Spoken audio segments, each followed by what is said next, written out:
అటు నానాటికి తీవ్రమవుతున్న కరెంటు కోతలు జనాల్ని బెంబేలెత్తిస్తున్నాయి. ఎప్పుడు కరెంటు ఉంటుందో తెలియక ప్రజలు అల్లాడిపోతున్నారు.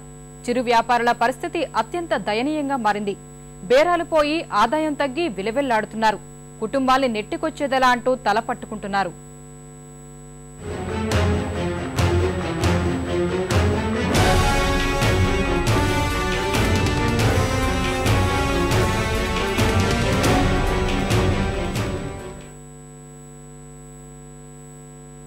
విద్యుత్ కోతలు వ్యాపారుల్ని చిదిమేస్తున్నాయి. జీవనోపాధికి గండి కొడుతున్నాయి. వ్యాపారం జరక్క ఆదాయం చేతికి రాక అల్లాడిపోతున్నారు. ప్రస్తుత పరిస్థితులు ఆర్థికంగా ఇబ్బందులకు గురిచేస్తున్నాయి. నగరాల్లో 2 విడతల్లో అధికారికంగా 5 గంటలు, అనధికారికంగా మరో 2 గంటలు విద్యుత్ సరఫరా నిలిచిపోతోంది. జనరేటర్లు, ఇన్వర్టర్లు వంటి ప్రత్యామ్నాయ విద్యుత్ ఉపకరణాలను సమకూర్చుకోలేని చిన్న వ్యాపారుల్ని కరెంటు కోతలు తీవ్ర షాకిస్తున్నాయి.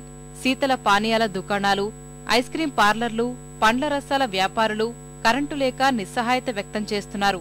మాకు కరెంటు బాగా తీస్తున్నారండి. కరెంటు తీయడం వల్ల చాలా ఇబ్బంది అయిపోయింది బిజినెస్ కి. కూలింగ్ కావాలని చెప్పి అడుగుతారు. కూలింగ్ కావాలంటే మన కరెంటు ఉంటేనే కదా కూలింగ్ ఇవ్వగలిగేది. కరెంటు ఉండట్లేదు, సరిగా కరెంటు ఉండట్లేదు. దీనివల్ల మాకు బిజినెస్ కి చాలా ఇబ్బంది అయిపోతుంది. అనధికార కరెంటు కోతల వల్ల బేకరీ పరిశ్రమ తీవ్రంగా నష్టపోతుంది. ఇలా నడిస్తే వ్యాపారం సాగదు. ఆల్రెడీ ఇప్పటికే మేము ప్రతి నెల మా చేతి నుంచి 20-30 వేల రూపాయలు అడిషనల్ గా పెట్టాల్సి వస్తుంది.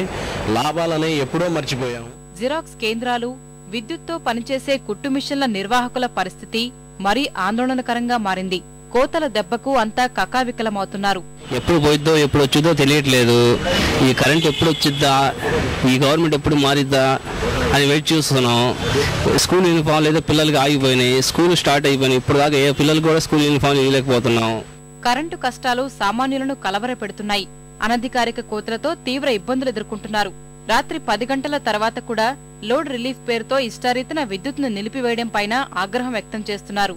మానం తీసేయడమే పద్దాకా ఇలా పొద్దున కూడా ఇలా తీసేయడమే. 24 గంటల కరెంటు కూడా మాకు సరిగ్గా లేదండి.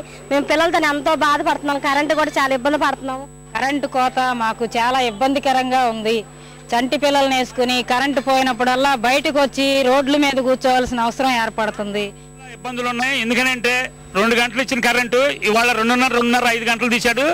అట్లా అదే విధంగా ఎప్పుడు పోతుందో ఎప్పుడు ఉంటుందో కూడా తెలియట్లేదు. అర్ధరాత్రి గారు కూడా కరెంటు పోతుంది. అర్ధరాత్రి పూట అంటే పేపర్లో కానీ లేదంటే అఫీషియల్ గా డిక్లేర్ చేసిన 5 గంటలు అనేటువంటిది ఓన్లీ నామమాత్రమైన పవర్ కట్ ని. ఇది కాకోకుండా అనఫిషియల్ పవర్ కట్స్ అనేది ఏ టైంలో తీసేస్తారు, లేదా ఏ టైంలో వస్తుంది, లేదా పోయినా ఎంతసేపట్లో వస్తుంది అనేటువంటిది ఎటువంటి క్లారిటీ ఉండట్లేదు. కరెంటు కోతల వల్ల విద్యార్థుల చదువులు ఆరంభంలోనే దెబ్బతింటున్నాయని తల్లిదండ్రులు వాపోతున్నారు.